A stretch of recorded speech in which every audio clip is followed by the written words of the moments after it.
Training camp has officially kicked off for the Chicago Bears. And even though we're only one day in, the headlines are already piling up. From standout performances to early injuries, from high expectations to early disappointments, there's plenty to unpack. If you're a Bears fan, buckle up, this ride is just getting started. And we're diving headfirst into all of it. Let's start with the guy who wasted no time making his presence felt, Tremaine Edmunds. On the very first play of 11-on-11 drills, Edmunds picked off Caleb Williams right over the middle. That's the kind of play you want to see from a guy who's trying to rewrite the narrative. Around his time in Chicago, let's be real, Edmunds hasn't quite lived up to the contract since he joined the Bears. He's had some steady moments, but for the price tag and the expectations that came with him, fans have been waiting for that real breakout performance. Dennis Allen, the new defensive coordinator, isn't shying away from what he wants to see from Edmunds either.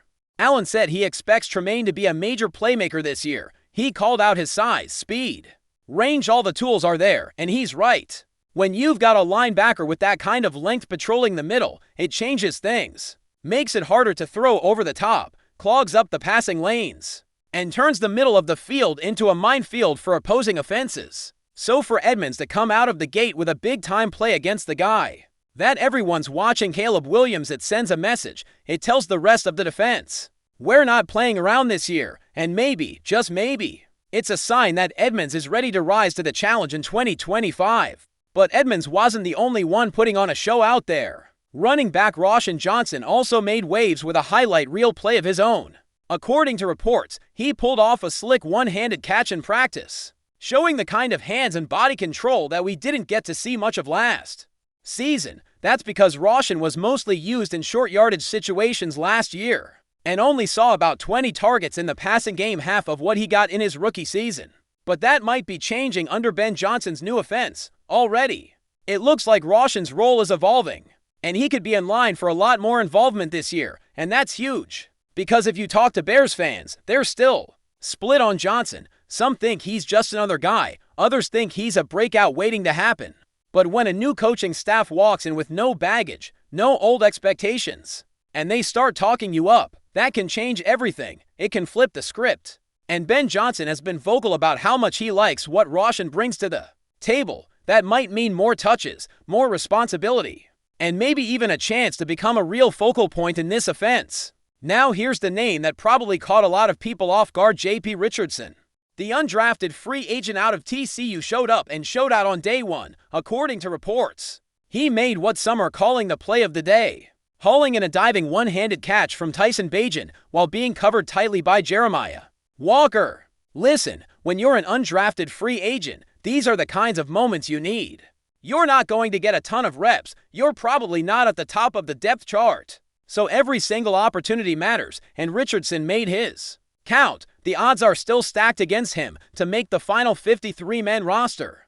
But he's already getting talked about more than guys like Tyler Scott, and that's saying something.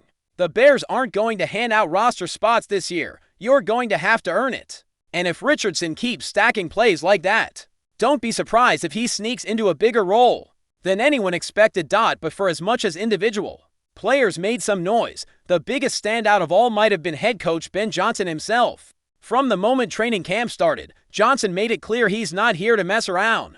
He pulled the entire starting offense off the field during 7-on-7 drills because they weren't performing to the standard he expects. That includes Caleb Williams. By the way, that move sent a shockwave through the camp. And it should. You want a head coach who's going to set the tone. You want someone who's going to demand excellence from day one. Johnson isn't letting anything slide. He's not going to let bad habits take root. He's not going to sit back and say, it's just day one. No, he's saying, this is not how Bears football is going to be played, not under my watch. And honestly, it's refreshing. That's what leadership looks like. That's what culture change looks like. Ben Johnson isn't yelling just to yell either. There's a method to the madness. He's demanding execution, especially in a system that's as creative and detail-oriented as the one he runs. Creativity in an offense only works if everyone is locked in.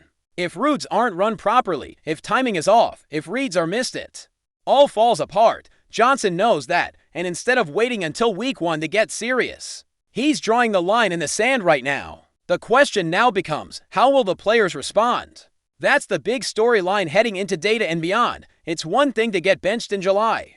It's another thing entirely to bounce back, lock in, and prove that you're ready to rise to the challenge. And it's not just Johnson setting a tone. Defensive coordinator Dennis Allen is doing the same thing on the other side of the ball. After day one, he didn't hold back when talking to the media. He said, "You have to pay the toll. You have to pay the price. It's a privilege to be on this defense." That right there, that should be printed out and slapped above every doorway in Hollis Hall, because for too long, the standard hasn't been high enough. Last year, the Bears ranked near the bottom of the league in total defense. They gave up over 350 yards per game. They were 28th against the run. That's not good enough. That's not Chicago Bears football, and Allen knows that. He's made a name for himself as a defensive mastermind, and now he's bringing that energy to a unit that desperately needs to be rebuilt from the inside out. The Bears did add talent on that side of the ball, bringing in Grady Jarrett, drafting Shamar Turner, seeing what guys like Rubens and Hipley can offer, but scheme and mindset matter just as much. And Allen's mindset is clear. He's demanding accountability. He's demanding effort. And he's making sure that if you're going to wear that uniform and step on that field, you better be ready to earn it. The goal is to get back to being the monsters of the Midway. That might sound cliche, but it's true. Defense has always been the identity of this franchise. Now, of course, everyone wants a high-flying offense, and the Bears are trying to build that too. But it all starts with toughness, with grit, with attitude. And Allen is bringing that energy in full force. That said, it hasn't all been sunshine and roses. There are already a couple of concerning injuries to keep an eye on. Cornerback Jalen Johnson is going to miss multiple weeks with a leg injury. It's not expected to be anything long-term, but anytime a key piece of your secondary is sidelined, it's worth noting Johnson's coming off a strong year and has been in talks for a new contract, so the timing definitely raises some eyebrows. The Bears brought in veteran Trey Flowers to help fill that void in the short term, but it also opens the door for younger players like Zay Frazier to show what they can do. Johnson's a vet, so even if he misses some preseason games, he should be able to get himself back up to speed quickly. But you always hate to see injuries this early in camp. Then there's Luther Burden. This one's a bit more puzzling.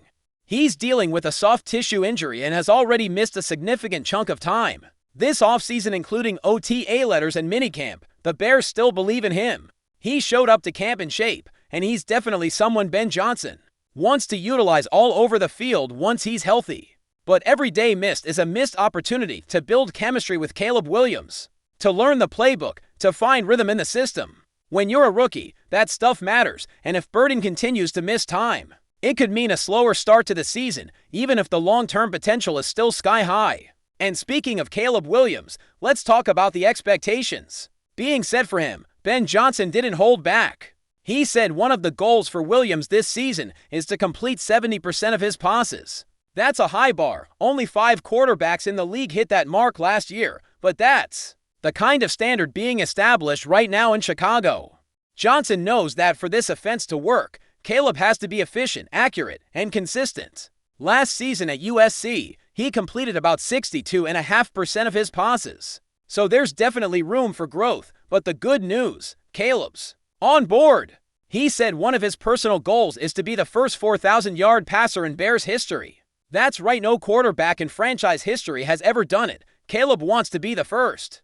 And he knows that hitting 70% would help the team stay on the field, sustain drives, and put points on the board. That kind of alignment between head coach and quarterback is exactly what you want to hear. Before we continue, don't forget to subscribe to our channel and give this video a like. Your support helps us keep bringing you the latest updates on our Chicago Bears. And don't be shy, drop your thoughts on the news in the comments below.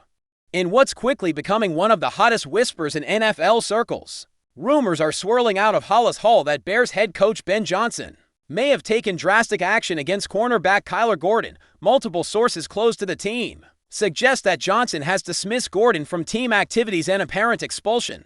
That has yet to be officially confirmed by the organization. While details remain scarce, insiders claim the incident took place earlier this week, following what's being described as a tense exchange between player and coach.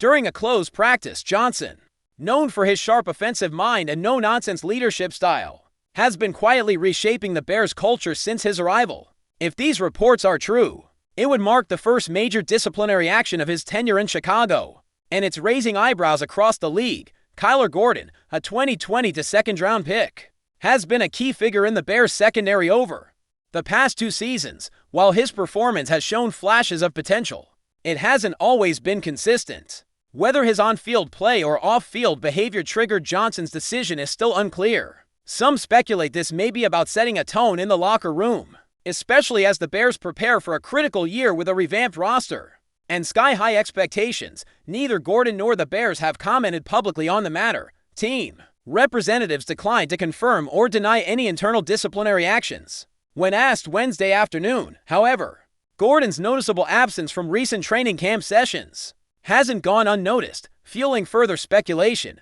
While this could turn out to be nothing more than a misunderstanding or temporary suspension, the silence from both parties is deafening. Could this be the first real clash of egos under Johnson's command? Or is it a calculated move by a coach determined to enforce discipline and accountability at all costs? As the NFL world holds its breath, one thing is certain: something unusual is happening in Chicago, and all eyes will be on how the Bears handle this potentially explosive situation. That's it for this update. If you enjoyed the video and want to stay updated with exclusive news about our Chicago Bears, be sure to subscribe to our channel and hit that like button. We can't wait to hear your thoughts in the comments. See you in the next video.